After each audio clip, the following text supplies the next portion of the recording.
Bienvenidas y bienvenidos al nuevo vídeo de esta semana. Voy a hablar sobre la reforma de una nueva vivienda que compremos para invertir, ¿vale? Lo que voy a hacer es poner diferentes partidas, os daré mi orden de prioridad en cuanto a cosas y reformas que son imprescindibles y algunas que ya vamos a depender de si queremos, si hay presupuesto o no. Hablaremos sobre todo a nivel de rentabilidad, a nivel de tranquilidad, para nosotros, para no tener que estar luego pendientes de si se estropea alguna cosa, y luego también vamos a tener en cuenta algunos aspectos legales, así que no os lo perdáis, mirad el vídeo hasta el final. ¡Vamos a ello! En primer lugar, quiero destacar que voy a enfocar este vídeo como inversores inmobiliarios. Yo no estoy hablando de yo entro en un piso o en una casa que me acabo de comprar y me quiero hacer la reforma a mi gusto, perfecto, para poner pues todos los colores, todos los muebles como a mí me gustaría. Vamos a hablar de cómo nos encontramos un piso que compramos para reformar y vamos a querer poner alquiler de forma siguiente. Así que vamos a ir paso por paso y punto por punto hablando de qué podemos reformar. Os voy a dar un aproximado de cuánto puede costar, pero siempre dependerá muchísimo, tanto de la zona, del material que quiera poner, incluso de los profesionales que nos lo hagan o de si nos lo queremos hacer nosotros. Así que creo que es más importante que os explique el qué que no el cuánto nos puede costar. Simplemente vamos a hablar de algunos órdenes de magnitud para que os hagáis una idea de por dónde van los números. Ok, entonces voy a también hacer referencia al vídeo de la semana pasada donde os comenté que voy a comprar un piso en las próximas semanas y aprovecharé ese vídeo para después enseñaros cuánto me he gastado yo en la reforma, qué he reformado, qué no he reformado y el por qué, que creo que es lo más importante. De todos modos, si alguien tiene algún piso que vaya a comprar y tiene cualquier tipo de duda, recordad que podéis escribirme por privado, un correo electrónico o me dejáis un comentario en este vídeo y vamos a revisar vuestro caso y yo os voy a dar mi opinión, que luego podéis respetar o podéis hacer lo que os dé la gana. Vamos a ello. Empezaremos por dos aspectos que no se ven, pero que van más relacionados con el tema de seguridad y con el tema de tranquilidad para después no tener problemas a futuro. Primero, electricidad. Aquí hablamos de cableado eléctrico, cuadro eléctrico, iluminación, interruptores, etc. ¿En qué caso recomiendo sí o sí cambiar la electricidad generalmente del piso entero? Primero, compramos un piso muy antiguo, tiene pocas líneas, porque antes simplemente pues había igual un par de líneas y con eso tiraban, pero ahora cuando ya tenemos todo eléctrico podemos tener aires acondicionados, hornos, tenemos lavadoras, secadoras, etcétera. Necesitaremos mucha más potencia, entonces no vale simplemente con llamar a la compañía, subir la potencia, porque si solamente tenemos una línea vamos a tener el problema de que nos salte y además es muy peligroso. Antes también incluso los cables pueden ir por la pared sin haber hecho regatas, entonces tenemos que revisarlo muy bien, qué tipo de cable y sobre todo también las líneas. Si vamos a hacer una redistribución o vamos a aprovechar para mover alguna pared o hacer ya una reforma integral, seguramente cambiar la electricidad sea algo que sea positivo, será algo que nos dará mucha tranquilidad, sobre todo de cara a futuro, y sabemos que ya tenemos esa instalación hecha para muchos años. Hablaremos ahora de la fontanería. Tampoco se suele ver. La fontanería, para la gente que no lo sepa, podemos hablar de, por ejemplo, los típicos tubos de los radiadores o de agua caliente que se ven por fuera. Estos son los que se han instalado posterior a la construcción del edificio. Podemos encontrarnos, en primer momento se empezó a hacer con plomo, es algo que ya está prohibidísimo y que en este caso sí o sí recomendaría cambiar. O podemos encontrarnos también la instalación hecha con cobre o las más nuevas ya son con PVC o material tipo plástico, para que nos entendamos. ¿En qué momento recomendaría cambiarlo? Primero, si tenemos que poner o quitar radiadores porque vamos a hacer algún tipo de instalación como aerotermia por conductos o aires acondicionados, entonces vamos a poderlo retirar. Si vemos que la instalación está muy antigua o ya tenemos que modificar lo que sería el lavabo, la cocina y podemos aprovechar y cambiar algunas de las partes, siempre será positivo. Pero yo creo que esto dependerá de cada caso en concreto y habría que verlo. sobre todo con un profesional que revise el circuito y que nos pueda decir cuál es el estado en que se encuentra la instalación. A continuación voy a hablaros de las dos partidas que generalmente suelen ser más caras y son de las cosas que más gente se fija. Primero, cocina y segundo, el baño. A nivel de cocina, tenemos la primera opción que sería dejarla como está.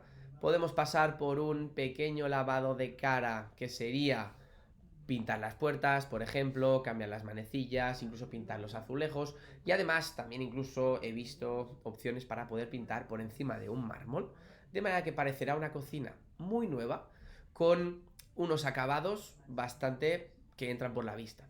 Esto lo podemos hacer si la cocina no es muy antigua o está en buen estado, si las maderas de las puertas son de buena calidad y si en general no ha habido ese desgaste. Podemos hacerle solo un pequeño lavado de cara que probablemente por unos 1.000-1.500 euros, si nos lo hacemos nosotros, podemos conseguirlo. Y después podemos ir hasta el lado contrario, donde ya lo que vamos a hacer es dejarla vacía totalmente, vamos a poner un nuevo alicatado en las paredes, vamos a incluso modificar la instalación de agua, vamos a modificar la instalación eléctrica porque tendremos que añadir líneas para horno, lavadora, secadora, etcétera. Y luego ya podemos montarnos un módulo. Los módulos de cocina pueden ir desde los 800 euros si me voy a Ikea y cojo la gama más barata hasta varios y muchos miles de euros, más luego la instalación. ¿En qué caso recomiendo yo cambiar la cocina? Cuando realmente no podamos aprovechar el estado en el que se encuentra actualmente. Por norma general, las cocinas suelen poderse aprovechar bien y con un pequeño lavado de cara podemos seguir manteniendo. Podemos cambiar, por ejemplo, los fregaderos, la vitrocerámica o el horno, pero mantener tanto los muebles como los azulejos, que será lo que nos vaya a ser más caro y nos vaya a aportar menos valor de cara a un posible alquiler. En cuanto al baño, lo mismo, estamos dando una partida que podemos dejarlo en un pequeño lavado de cara o podemos irnos a una reforma completa. ¿En qué casos recomiendo hacer una reforma?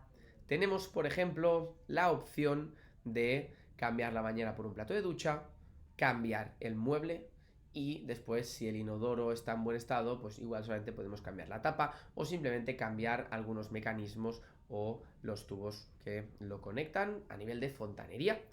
Si, por supuesto, la instalación de fontanería la tengo que cambiar y ya tengo que retirar los azulejos, ya podemos hacerlo todo y vamos a hacer una reforma completa. Igual, pues bueno, nos podemos gastar desde los 4.000 hasta los 8.000 euros por baño, también dependerá de lo que queramos, pero tened en cuenta que yo estoy hablando de hacer una reforma para alquilar, para sacarle rentabilidad. Entonces, ¿qué recomendaría yo? ¿Qué se puede hacer para hacer un lavado de cara? Pintaremos los azulejos, vamos a cambiar el mueble y intentaremos mantener lo que tengamos en cuanto a ducha. Si hay bañera, podemos mantenerlo como bañera y si vemos que está en mal estado, que igual podemos sacarle más valor y podemos alquilarlo más caro, entonces podríamos mirar de poner un plato de ducha.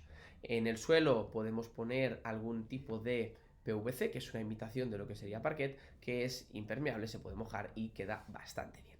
Seguimos y ahora ya sí que voy a ir un poquito más al grano porque ya son aspectos que van a ser un poquito más baratos en general que lo que hemos visto hasta ahora y que dependerá también de cada caso y de lo que queramos. Primero, suelo. Tenemos la mayoría de pisos tienen un suelo, pues bueno, cerámico, tipo grés y tenemos la opción de poder ponerle parquet por encima. Podemos ponerle unas láminas que son desde lo más barato, ya hablamos de 8, 9, 10 euros por metro cuadrado, hasta ya algún tipo de suelo, como os he comentado con el baño, de un PVC, que ya igual nos podemos ir hasta los 20 euros el metro cuadrado. ¿En qué momento recomiendo cambiarlo? Si vamos a hacer una decoración y consigo que ese suelo, primero, aguante mejor el frío o el calor, y además me dé un toque estético que hará que yo pueda alquilarlo un poco más caro. Lo mismo pasa con las puertas, podemos cambiar las puertas o lo que podemos hacer es pintarlas por encima. Si son puertas muy antiguas, puertas que tienen humedades, puertas que están rascadas o algún tipo de problema, ya tienen cuando lo compramos, podemos cambiar las puertas, pero si ya están bastante bien, tenemos la opción de pintar las puertas y cambiar la manecilla. que es algo mucho más barato y que nos puede hacer el apaño para poderlo alquilar. Pero como siempre, dependerá del estado en el que se encuentre. El penúltimo, hablaremos de paredes y techos. Cuando hablo de paredes me refiero a, por ejemplo, pintar. Yo creo que esto es algo que en la mayoría de pisos siempre recomendaría hacer, es algo muy barato y muy rápido, pero también podemos encontrarnos el problema del famoso gotelé. ¿Qué hago si hay gotelé en mi piso?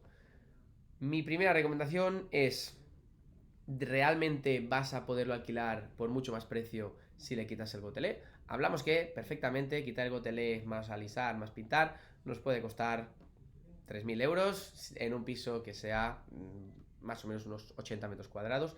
Por lo tanto, ¿realmente yo le voy a sacar más rendimiento si lo quito o no? Si la respuesta es sí, pues bueno, podemos plantearlo. Si la respuesta es no, mi recomendación sería, vamos a pintar, vamos a centrarnos en otras cosas que nos van a aportar más valor, como por ejemplo, y ya con esto termino el vídeo, la decoración. Esto es algo muy importante que quiero destacar, el mayor ratio de beneficio versus gasto lo vamos a tener en la decoración. Parece que no, pero tanto para alquiler como para venta, un piso decorado va a hacer totalmente un antes y un después. Solamente con poner un par de muebles, poner algún cuadro y alguna decoración, alguna planta, ya va a hacer que visualmente entre muchísimo más. Entonces, no estoy hablando de amueblarles el piso a los inquilinos, que esto ya lo dejaré para otro vídeo, pero sí que creo que es importante que como mínimo para las fotos y para las visitas se lo encuentren amueblado. Después, si queréis negociar y no se incluyen muebles o no se incluyen electrodomésticos, esto ya es algo que vais a hablar digamos, entre vosotros, pero mi recomendación sería siempre poder hacer este pequeño cambio que no nos va a costar absolutamente nada. Con esto concluyo el vídeo, espero que os haya parecido interesante. Sé que no puedo entrar mucho en detalle porque se alargaría muchísimo, pero doy 4 tips, 4 pinceladas. Si después queréis que entre más en detalle, dejádmelo en los comentarios, voy a aprovechar para responderlos y para hacer un nuevo vídeo donde voy a enseñaros los números que yo me he gastado en varios pisos y así podemos sacar un presupuesto aproximado. Y como siempre, recordad que nos vemos en el próximo vídeo. ¡Hasta luego!